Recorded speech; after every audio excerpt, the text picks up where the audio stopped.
How's it going, YouTube? Happy Thursday, and hopefully it's a happy Thursday for you wherever and whenever you're at. We got a mixture of good news and a mixture of bad news for this particular Thursday here in the waning days of April 2024. Oval IDA sent me their monthly digest, kind of giving a rough snapshot of where trucking is at right now. And while they had a bit of good news in the article of one aspect of trucking, they did not have all good news, and actually a bit of bad news in there as well. So here's the general breakdown. First up, the situation is that manufacturing in the U.S. is on the uptick, and that does not include pharmaceuticals or electronics. So we're talking about manufacturing other than those two industries, which is definitely good news, because that means more things are being made, probably in more places, which will include more raw materials for those things will be in demand, which in turn could lead to greater opportunities for freight in different places, which of course is a net positive. However, the catch there is that manufacturing has only ticked up just a little bit, not like it's about to enter a boom cycle, or because demand has gone up. It's just a slight little uptick, but it does seem to indicate that there will be good times potentially coming down the pipeline here sooner in theory rather than later in fact. So that is the good news. The bad news is what I was just talking about. It's just a little slight tick in the uptick in manufacturing, as opposed to a gangbusters explosion in manufacturing, which is what would be nice right now. Get things moving up significantly in U.S. markets, so that we can diversify things a little more on the trucking side, and with capacity continuing to right size, we can get to a situation where we attain equilibrium in theory, potentially a lot sooner than we otherwise would be on course to do so, because the bad news in the Oval IDA e-blast essentially is more or less saying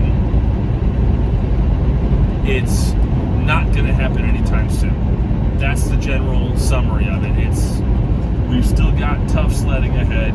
We've still got tight markets ahead. We've still got low rates ahead, which in general does not bode well for the remainder of 2024. But if a lot of us owner-operators are being honest with ourselves, especially those of us who work the dry-van market most frequently, or are doing power only, which is what I'm also doing right now,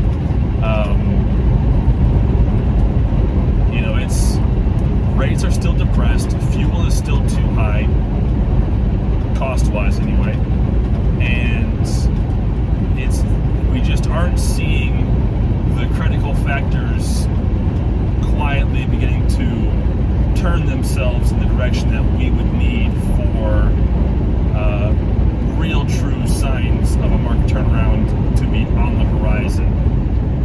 At this point, it is really more of a hope for eventuality rather than something we can expect with confidence anytime soon, which is definitely unfortunate news for everyone, me included, because I would like to have rates tick up on average. That would be really good. I would like to see fuel costs go down on average. That would also be really good,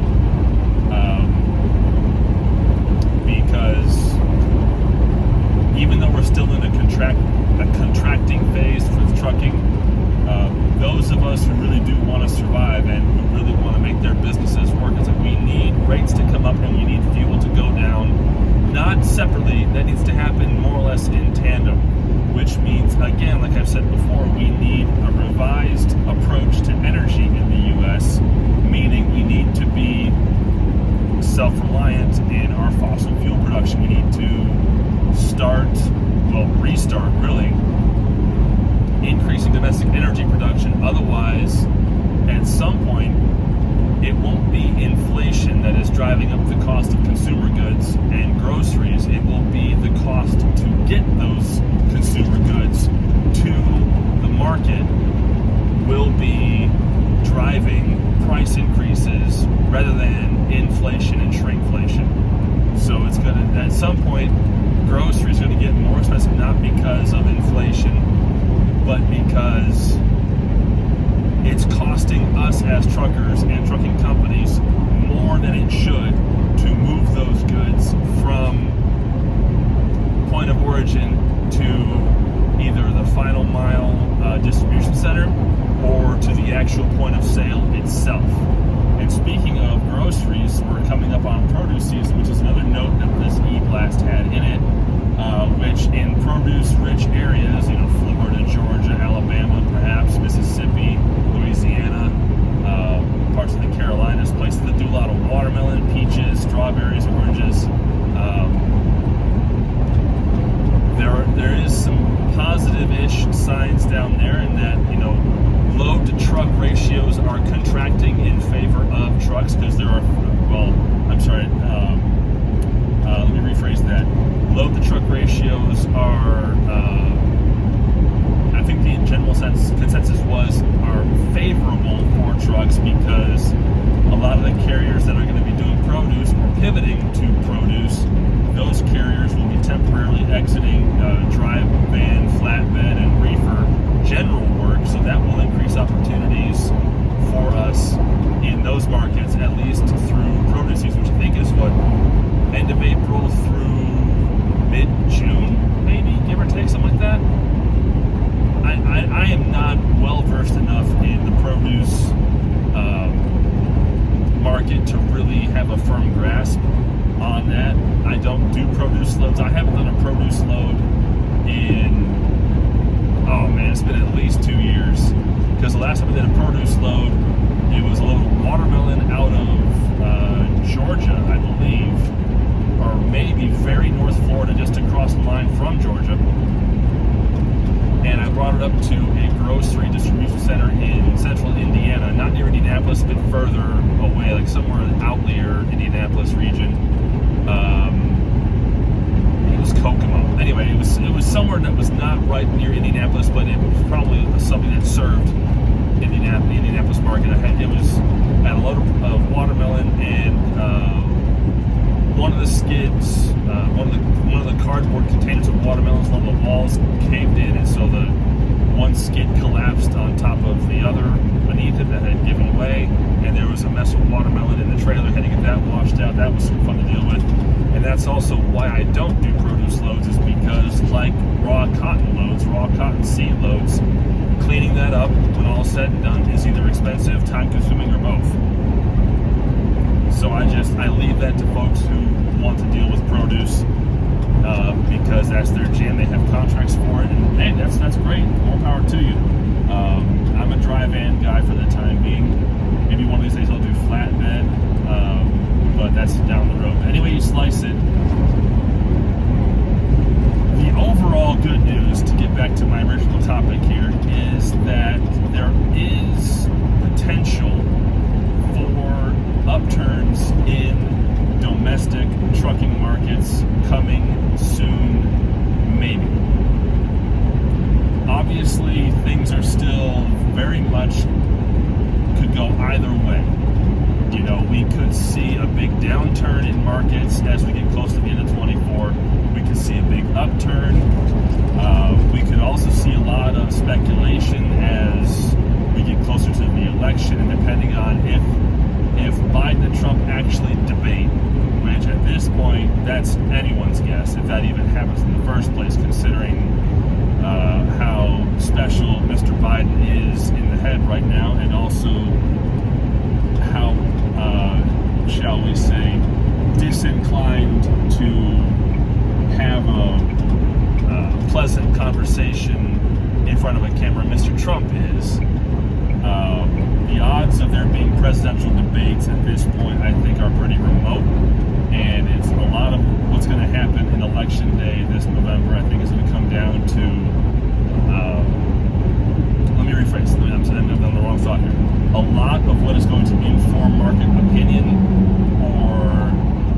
speculation at this point is going to rely largely on what polling data indicates as we get closer and closer to November, because a lot of folks expect Trump to win, which could have positive as well as negative effects on different markets. While a lot of folks are hoping that Trump does not win and is instead defeated by someone who ends up, defeating Joe Biden at the Democratic nomination convention coming up here in July. Which at this point, I think it's not impossible, but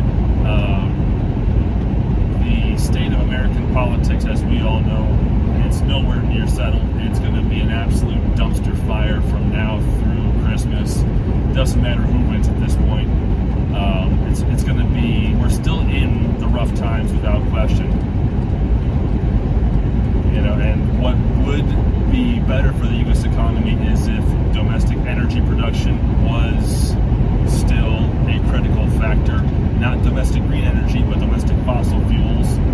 Domestic nuclear, domestic natural gas, and getting away from these wind farms would be better for the U.S. economy, and it would allow us to be able to set the table and set the stage more accurately for a greater presence in the market for EVs, because then we can start rebuilding substations and expanding charging networks, as well as either upgrading or expanding the grid's capacity to accept these new drains and these new power draw sources, these charges, because these are not polite to the local grids, depending on how heavily they're being used. And so there's a lot of potential for the market to really pivot that way and drive certain things in a positive direction, which of course will translate to positives in the trucking markets, because again, that creates opportunities for a lot of folks to move the material that either will make up components of the grid, or components that will end up being these charging stations. We're talking plastics, different metals, specialty components, things of that nature. A lot of that ends up in tractor trailers moving from railheads to factories, and from factories to customers, and then from customers to work sites. And a lot of that is contracted out, because a lot of those manufacturers and those contractors who produce these things, who build these sites, it's not cost effective for them to have transport capacity in-house. It is more cost effective for them to contract out to us as truckers in order to alleviate that cost for themselves, and just willing to pay it whenever they need something moved, which is why heavy haul is its own complete genre, its own market in the trucking industry. Anyway, I'm getting into a bit of a ramble phase here, so I'll go ahead and cut it off there and say thank you very much for watching, everyone. I do appreciate every view that I get, and I will see you down the road.